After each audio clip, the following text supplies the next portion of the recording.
Is it possible to gain muscle while at the same time losing fat? Yes. Does it require a caloric deficit? This is the weird part. No. He collected all the studies that witnessed this recomposition phenomenon, with simultaneous gain in lean mass and loss in fat mass, which we didn't necessarily think was possible like 10 years ago. I'd like to talk a little bit about body recomposition. Simple question to start off. Is it possible to gain muscle while at the same time losing fat? Yes. Great. That will be reassuring to people. Yes. Does it require a caloric deficit? This is the weird part. No. Just super interesting, man. My friend and colleague, Chris Barakat, he collected all the studies that witnessed this recomposition phenomenon. With a recomposition, we call it recomp. It's simultaneous gain in lean mass and loss in fat mass. So he collected all the studies.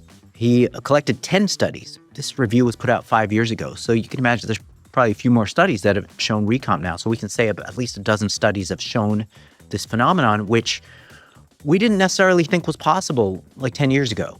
We thought, okay, you need a caloric surplus to gain muscle, and you need a caloric deficit to lose fat. But what happened in these studies is the recomposition phenomenon is, I think 7 out of the 10 studies was a lean mass gain dominant recomposition. So in other words, more lean mass was gained than fat was lost. So there were net gains in body mass by the end of these trials, which would at least very strongly imply that fat was lost in a caloric surplus. If you were going to suggest to somebody the best way to approach this, let's say somebody, loosely speaking, this is not a competitive athlete, this could be man or woman, assuming that the same advice would pertain to both, is willing to do resistance training 3 to 4 times per week, let's say 3 times per week, do some cardio 3 times per week for about an hour each session for those. And they are willing to eat maintenance calories or slightly over, and their goal is to gain some muscle and lose some fat. Where would you set the calories relative to their needs? Would it be an extra 200 to 500 calories? I realize that's hard to say because we should talk in percentages, but let's just keep it broad for sake of a broad audience. How much more than maintenance should somebody ingest? And let's assume that when they go in the gym, they know what they're doing. They warm up for 5-10 minutes and then they train hard. They take the sets close to failure. They're doing 3 to 6 sets per body part. They're training with meaningful effort. And when they do their cardio, they're somewhere between zone 2 and maybe they throw in a max heart rate workout once a week. They do some sprints in the middle of their zone 2 and go back to, this I think is pretty typical of what a lot of people are willing to do or currently doing.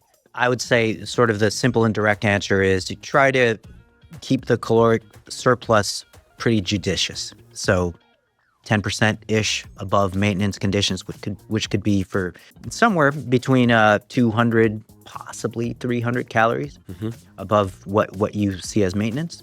And the common thread amongst these recomposition studies was that protein was very high. Protein was somewhere between 1 gram to 1.5 grams per pound of body weight. Interesting. So now we've upped the protein intake. Yes. Could we even say that the caloric, this 10% above maintenance, should come from quality protein? Exactly. Yes. There's a series of studies done by Joey Antonio and colleagues where they fed the subjects 400 to 800 calories above and beyond their habitual intakes just in protein. And either recomposition happened or no significant change in body composition happened. Were they training? They were training. They were resistance training. And so what protein apparently does when you consume very high amounts of it, up to 1 gram, 1.5 grams per pound of body weight, is it just sort of spontaneously does some magical things. It'll drive down your intake of the other macros. It will potentially increase your exercise energy expenditure and or your non-exercise energy expenditure. It will do odd things. Like I talked to Joey Antonio when he got some feedback from the subjects on his very high protein study where he subjected them to 2 grams per pound for an 8-week period. And he had subjects coming to him saying, hey, I'm like sweating while I'm sleeping. When you say 2 grams of protein per pound of body weight, are we talking about increasing total caloric intake or just using more of one's daily caloric needs devoting more of that to quality protein. See, that's the super interesting and kind of mysterious part. They're literally saying, okay, maintain your usual dietary habits and then just add 50 to 100 grams of protein on top. So you're eating an extra chicken breast and a couple scoops of whey protein, or maybe some eggs as well. And so you're just adding more quality protein. Adding more on quality top protein. of what you're already eating. On top and we of what already you're learned that eating. we can distribute that pretty much wherever we want. Just do what's most comfortable for you relative to your training and other needs. Yeah. And you're saying then, but they're sweating in their sleep. They're sweating in their sleep. Extra The 80 thermic to, 80 effect. to 100 grams of protein, just add it. And look, it's a free living study. So we're not surveilling people in a metabolic ward. So the increase in protein could have translated to greater energy expenditure through a number of pathways, non-exercise pathways or exercise pathways. It could have put more power to the ground during their training. There could have been some, just sort of some magic thermic stuff going on, who knows.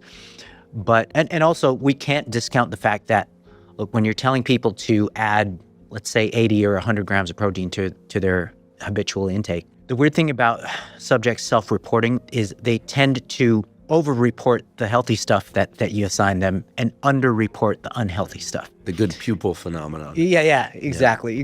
And so there could be some misreporting going on there. But over a series of like 5-ish studies now, just stack the protein on top. Nobody gains fat, and some people lose fat.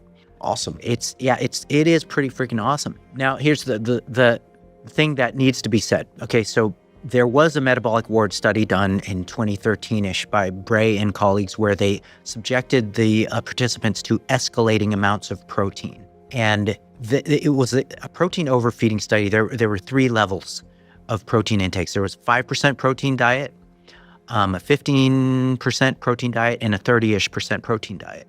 The total calories escalated too.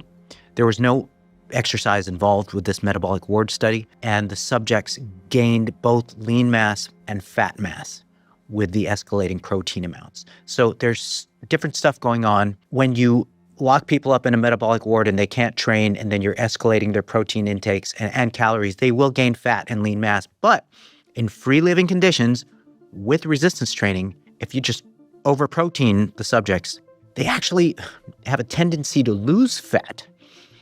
And it's a really interesting phenomenon because it's been seen repeatedly. With men and women? With men and women, yes. The message I'm getting is if you're going to add calories, add quality protein. Yeah. Make sure your resistance training, here I'm building on the previous things we talked about, the distribution of the protein probably doesn't matter as much as just getting the total protein correct. Yep. And I find it very reassuring that I can train fasted or not fasted, mostly because very few of us have total control of our schedule. So sometimes we need to train first thing in the morning, and we got to catch a flight or head to work. And sometimes people only have time in the evening, this kind of thing.